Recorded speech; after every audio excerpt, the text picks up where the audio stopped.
செய்தியை பார்க்கிறோம். காஞ்சிபுரத்தில் தயாரான இருமல் மருந்தை சாப்பிட்டு ராஜஸ்தான் உள்ளிட்ட வட மாநிலங்களில் குழந்தைகள் உயிரிழந்ததாக புகார் எழுந்த நிலையில் தற்போது அது குறித்த விசாரணை என்பது நடைபெற்று வருகிறது. இந்த நிலையில் அமைச்சர் மா சுப்பிரமணியன் ஒரு வேண்டுகோளை முன்வைத்திருக்கிறார். விசாரணைக்கு பிறகு அது குறித்த விவரங்கள் தெரியவரும் என்று தெரிவித்திருக்கக்கூடிய அவர் செய்தியாளர்கள் சந்திப்பில் தெரிவித்த கருத்துக்களை பார்க்கலாம்.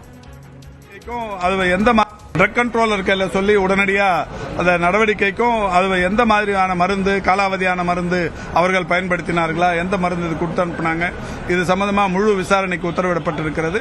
விசாரணையின் முடிவில் எந்த மாதிரியான நடவடிக்கை எடுக்க முடியுமோ சட்டப்பூர்வமான நடவடிக்கைகள் எடுப்பதற்கு இந்த துறையின் சார்பில், அந்த ட்ரக் கண்ட்ரோலர் சார்பில் அது நடவடிக்கை எடுக்கப்படும். விற்பனையா இருக்கா சார் தமிழ்நாட்டில்? ஏன்னா அந்த குழந்தைகள் சாப்பிட்டதுக்கு அப்புறம் ஒரு மாசத்துக்கு அப்புறம் தான் கிட்னி பாதிப்பு ஏற்படுது. ஏன்னா அதுல இருக்கிற அந்த டைமெத்திலின் எல்லா கோணங்களிலும் விசாரணை நடத்த சொல்லியிருக்கிறோம்.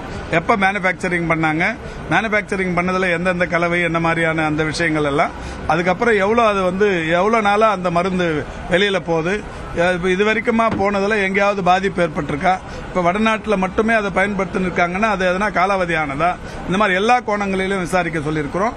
விசாரணை முடிவு வந்த உடனே அதற்குரிய நடவடிக்கைகள் எடுக்கப்படும். கோல்ட்ரிப்ன்ற அந்த இருமல் மருந்தா காரணம், அது யாராவது எடுத்துக்கிட்டாங்கன்னா மருத்துவமனைக்கு வர்றதுக்கு அறிவுறுத்திருக்கோமா? இல்ல, இப்ப அந்த மாதிரி இங்க இது வரைக்கும் தமிழ்நாட்டில் எங்கேயும் இல்ல, வேற மாநிலங்கள்லயும் எங்கேயும் இல்ல. அவங்க இந்தியா முழுக்க இருக்கிற ஒரு சென்ட்ரலைஸ்டு ஒரு யூனிட் தான். வேற எங்கேயும் அந்த மாதிரியான புகார் இல்லை. நான் ஏற்கனவே சொன்ன மாதிரி ஒன்று, இது காலாவதியான மருந்துகள் கொடுக்கும்போது தான் அந்த மாதிரியான ஒரு சூழல் ஏற்படும். இது எல்லா கோணத்திலையும் விசாரிக்க சொல்லியிருக்கிறோம். விசாரணையின் முடிவில் அது என்ன மாதிரியான இது வருது, அந்த மருந்து எடுத்துக்க வேணாம்னு நம்ம அறிவுறுத்துறோம்.